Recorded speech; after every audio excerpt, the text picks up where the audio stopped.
प्रणाम। पुस्तक प्रायश्चित विधान से ब्रह्म वर्चस्व की प्राप्ति। लेखक श्री राम शर्मा आचार्य। पुस्तक कोड ऐसे 33 आपको पढ़कर सुनाते हैं।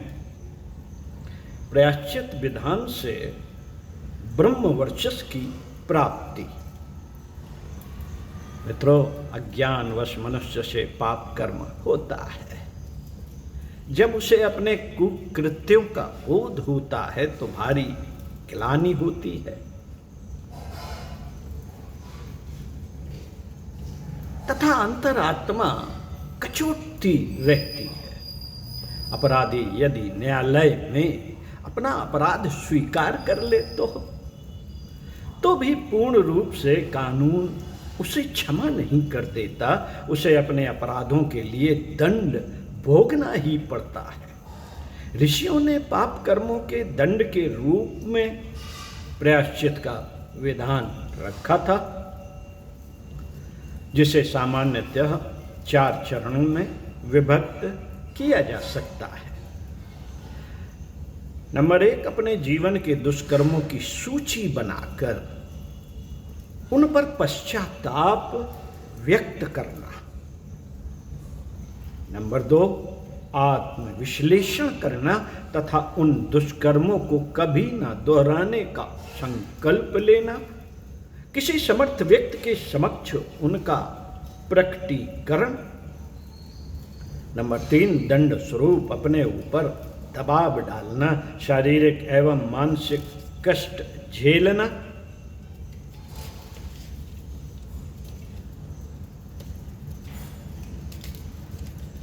पाप कर्मों द्वारा। नंबर 4, पाप कर्मों द्वारा जो क्षति हुई है उसकी पूर्ति के लिए अपने को तैयार करना। इन 4 चरणों का अधिक स्पष्टीकरण यह है कि पाप कर्म इसलिए बनते और बिगड़ते रहते हैं कि कर्ता उनके द्वारा होने वाली हानियों पर ध्यान नहीं देता।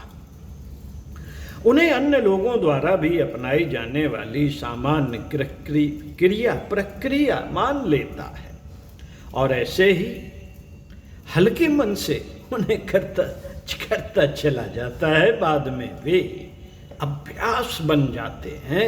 धन, अधिकार, आतंक, उपभोग जैसे कई लाभ मिलने लगते हैं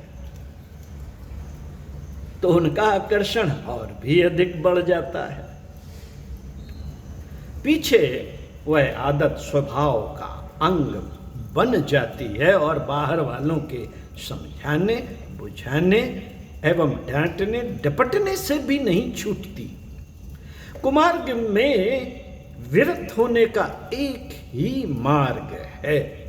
कुमार्ग से विरत होने का एक ही मार्ग है कि उस पर चलने वालों को उसकी हानियां स्वयं दृष्टिगोचर प्रतीत हो कि इस दिशा में चलकर वह अब तक अपना तथा दूसरों का कितना अहित कर चुका है।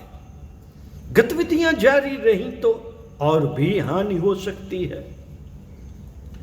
दुष्कर्मों, दुष्प्रवृत्तियों और दुर्भावनाओं से दूसरों का अहित और अपना हित होने की बात सोची जाती है, पर वस्तु स्थित इसके सर्वथा विपरीत है। कुमार्ग की कटीली राह पर चलने से अपने ही पैर कांटों से बिंधते हैं, अपने ही अंग छिलते और कपड़े फटते हैं। झाड़ियों को भी कुछ हानि होती होगी, पर इससे क्या, घाटे में तो अपने को ही रहना पड़ा। अपना मस्तिष्क विकृत होने से प्रगति के रचनात्मक कार्यों में लग सकने वाली शक्ति नष्ट हुई। अनावश्यक पढ़ने से यह बहुमूल्य यंत्र विकृत हुआ। शारीरिक और मानसिक रोगों की बाढ़ आ गई। बाढ़ आई, मनःस्थिति गड़बड़ाने से क्रियाकलाप उल्टे हुए और विपरीत परिस्थितियों की बाढ़ आ गई, हर दृष्टि से यह अपना ही अहित है। अस्तु, बुद्धिमत्ता इसी में है कि सन्मार्ग पर चला जाए, सत्प्रवृत्तियों को अपनाया जाए और अंतःकरण को सद्भावनाओं से भरा पूरा रखा जाए।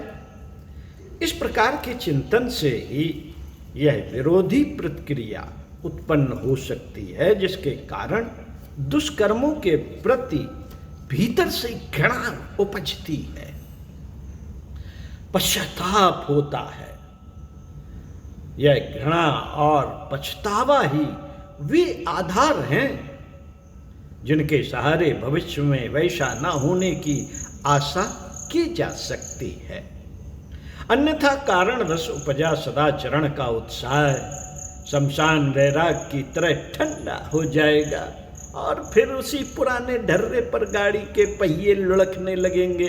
प्रथम चरण पश्चाताप की उपयोगिता इसी दृष्टि से है कि अंतःकरण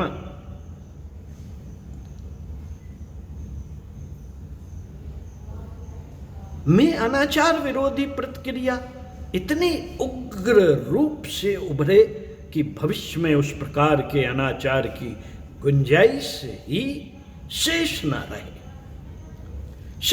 रह जाए। दूसरा चरण है मन की गांठें खोल देने का। मन की गांठ खोल देने का है, इसमें दूसरों का नहीं, अपना ही लाभ है। अनैतिक मन के दुराव के कारण मन की भीतरी परतों में विशेष प्रकार की मनोवैज्ञानिक ग्रंथियां बनती हैं। उनके कारण केवल शारीरिक ही नहीं, मानसिक रोग भी उठ खड़े होते हैं। यह प्रकृति निर्मित स्वसंचालित दंड व्यवस्था है, जिसके कारण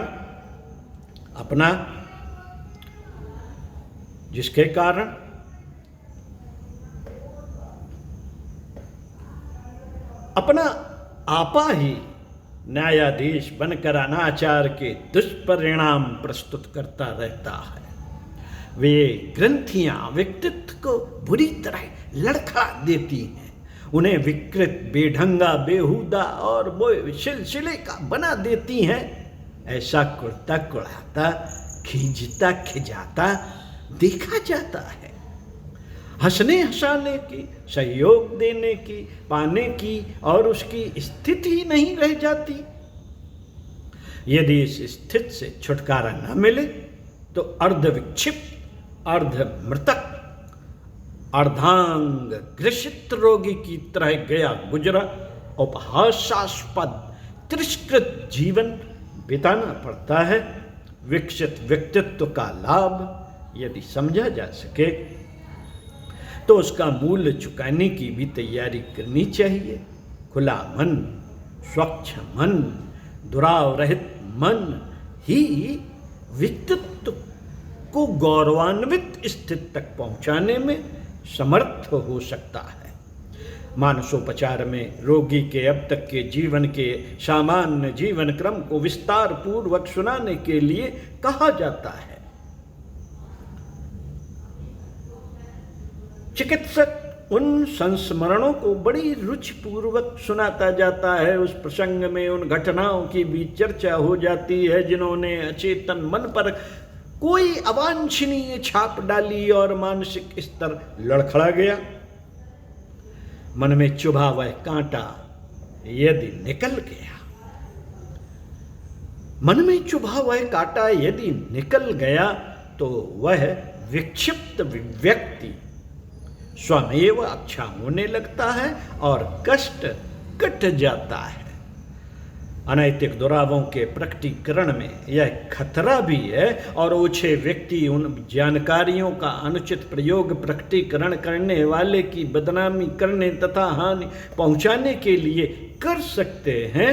अस्तु, निसंदेह इस प्रकटीकरण के लिए ऐसे ही सत्पात्रों को चुनना चाहिए जिनकी उदारता एवं दूरदर्शिता असंदिग्ध हो। चिकित्सक के आगे रोगी को अपने यौन रोगों की वस्तु स्थिति बतानी पड़ती है। चिकित्सक के आगे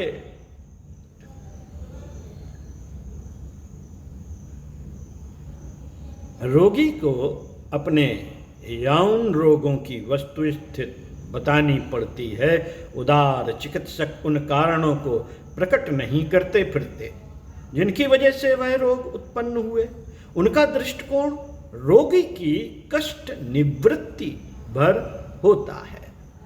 ऐसे ही उदार चेतता एवं उपयुक्त मार्गदर्शन कर सकने में समर्थ व्यक्ति ही ऐसे योग्य होते हैं जिनके सामने अपने मन की दुराव ग्रंथियां खोली जा सके।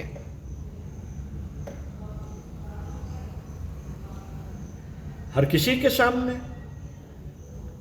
इस प्रकार के वर्णन करते फिरने में और भी उल्टी और नई झंझट भरी परिस्थितियां खड़ी होने की संभावना रहती है।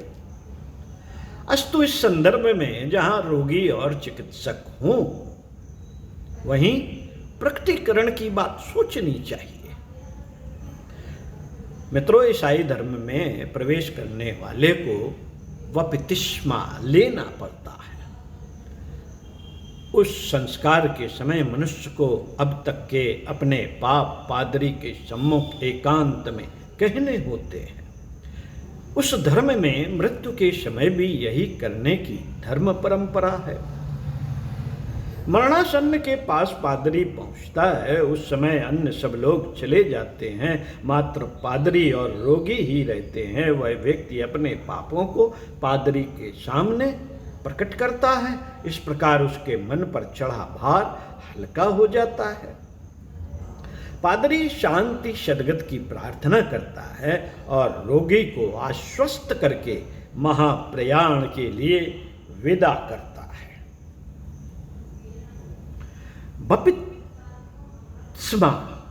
बपतिस्मा और मरण काल में इस स्वीकारोक्ति को कन्फेशन को अत्यंत पवित्र और आवश्यक माना गया है। मना शास्त्र के अनुसार यह प्रथा नितांत श्रेयस्कर ठहराई गई है। प्रायश्चित में प्रकटीकरण को एक अति महत्वपूर्ण अंग माना गया है। अनैतिक कुकृत्यों के दुराव को कभी किसी के सामने प्रकट न किया जाए तो मन क्षेत्र में वह उर्वरता उत्पन्न न हो सकेगी जिसमें आध्यात्मिक सद्गुणों का अभिवर्धन संभव होता है। प्रायश्चित का तीसरा चरण आपको अगले वीडियो में पढ़कर बताएंगे। तब तक के लिए जो सुना गया है, पढ़ा गया है, उस पर चिंतन मनन जरूर किया जाए। ओम